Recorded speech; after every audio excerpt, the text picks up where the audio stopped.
কেন এই পৃথিবীতে এসেছো, এই প্রশ্নটা তুমি কি কখনো নিজেকে করেছো? যদি করে না থাকো তাহলে আজ এখনই নিজেকে এই প্রশ্নটা করো যে তুমি কেন এই পৃথিবীতে এসেছো। তোমার কাজটা কি?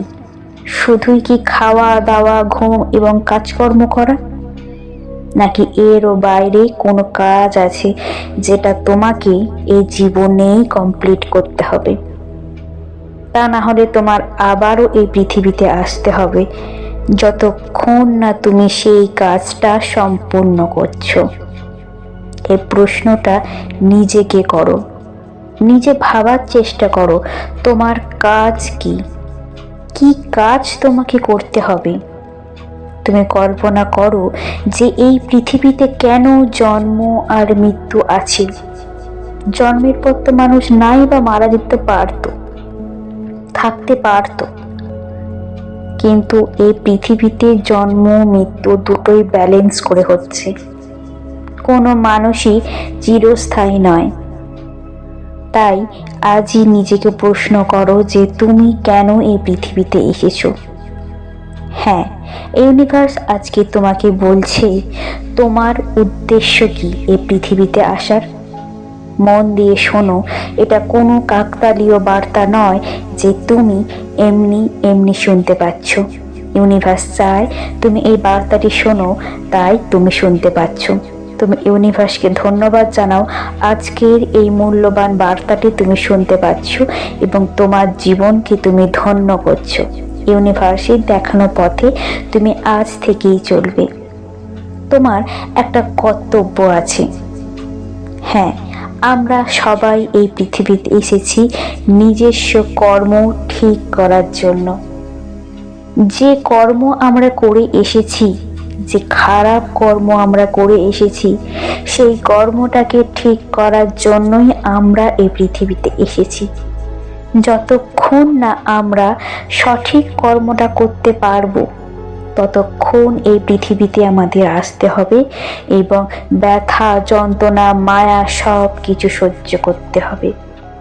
যখন আমরা আমাদের সঠিক কর্মটা করতে পারবো তারপর থেকে কিন্তু আমরা আর এই পৃথিবীতে আসবো না, আমরা আর কোনো মায়ার জালে আবদ্ধ হব না।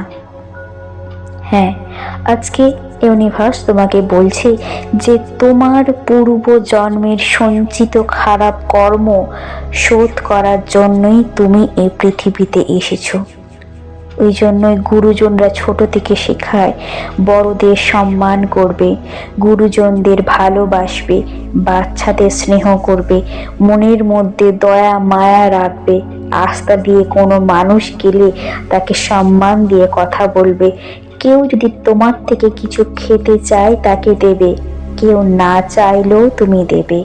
বাচ্চাদেরকে অনেক স্নেহ করবে, অকারণে কোনো পশু পাখি মারবে না, কোনো গাছ তুমি কাটবে না। তোমার মনের মধ্যে থাকবে পুরো পবিত্র একটা স্বচ্ছ জীবন। যেদিন থেকে তুমি এই জিনিসগুলোকে বুঝতে পারবে যে তুমি তোমার কর্ম ঋণ শোধ করার জন্যই এই পৃথিবীতে এসেছো, সেদিন থেকে তুমি যে কর্মটা করবে তুমি একবার হলেও ভাববে যে এটা ঠিক তো নাকি ভুল। এই ভুল আর ঠিক যেদিন তুমি বিচার বিবেচনা করতে পারবে সেই দিন থেকে তোমার জীবনে ভুল করার লিস্টটা অনেকটা কমে যাবে। মনের মধ্যে তোমার সব সময় এই কথাটাই ঘুরবে যে আমি এটা ঠিক করছি তো নাকি ভুল। তুমি সব সময় এটাকে মাথায় রেখো। তোমার প্রত্যেকটা ছোট বড় কাজ ইউনিভার্স দেখছে।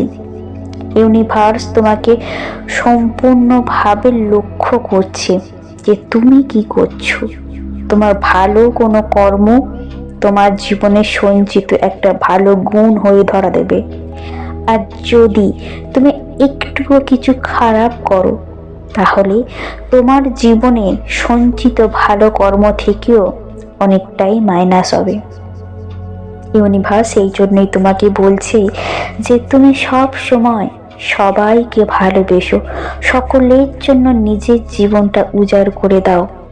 তুমি যা কিছু ভালো কর্ম করছো, যা কিছু অর্থ ইনকাম করছো, নিজের জীবন তো সুন্দর করে চালাও, তার থেকেও কিছু হলেও 1% হলেও তুমি অন্যকে দান ধ্যান করো, সকলকে নিয়ে হাসি খুশিভাবে জীবন কাটাও। মনের মধ্যে কোনো ক্রোধ আশ্রয় করো না, কোনো হিংসা মনের মধ্যে বসিও না। জীবনটাকে একটা সহজ সুন্দরভাবে এগিয়ে নিয়ে চলো, দেখবে তোমার আগামী দিন খুব সুন্দর হবে। তোমার চারপাশ থেকে সমস্ত অ্যাঞ্জেলরা তোমাকে সাহায্য করবে। যখন তারা দেখবে না তুমি মানুষের জন্য এত এত ভালো কর্ম করছো, দেখবে তোমাকে তারা সাহায্য করার জন্য এগিয়ে আসবে। এবং প্রত্যেকটা কর্ম করার আগে তুমি ঈশ্বরকে স্মরণ করো, ইউনিভার্সকে স্মরণ করো, অ্যাঞ্জেলকে বলো যে অ্যাঞ্জেল তুমি আমার সঙ্গে থেকো। দেখবে তোমার কর্মের পথ সুন্দর হয়ে যাবে। তোমার সঠিক কর্মই তোমার ভবিষ্যৎ। আজ যেটা তুমি করবে সেটাই তোমাকে সামনের দিকে এগিয়ে যেতে সাহায্য করবে। তোমার জীবনের লক্ষ্য হচ্ছে সঠিক কর্ম করা, সঠিক পথে এগিয়ে যাওয়া। রাগ, ক্রোধ, হিংসা এগুলো কিছু না করে শুধুই ভালোবাসা দিয়ে মানুষকে বেঁধে রাখা। তোমার জীবন এমনিই সুন্দর হয়ে যাবে। কোনো কিছুর প্রতি মায়া করো না। এই পৃথিবীতে কিছুই তোমার নয়, একমাত্র তুমি ছাড়া। তুমি সকলকে শুধু ভালোবেসে যেও নিজের পুনর্জন্মের জন্য, যাতে সেখানে অন্তত তুমি একটু ভালো থাকতে পারো। আজ তুমি যে ভালো কর্মটা করবে সেটাই তোমার পরবর্তী জীবনে সঞ্চিত পূর্ণ হয়ে থাকবে।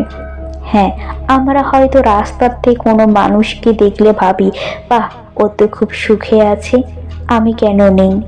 কিন্তু তুমি গভীরভাবে ভেবে দেখো তো, এই জীবনে ও যে সুখে আছে, নিশ্চয়ই ও গত জীবনে অনেক পুণ্য করেছে, সেই জন্যে ও এই জীবনে সুখী আছে। তাহলে তুমিও আজ থেকে শুরু করো এ জীবনে পুণ্য সঞ্চয় করার। তবেই তুমি এ জীবন তো ভালো কাটবেই, তার সঙ্গে আগামী জীবনও তোমার সুন্দর কাটবে। জীবনের লক্ষ্য এটাই, সৎভাবে সুন্দরভাবে সকলকে নিয়ে বেঁচে থাকা।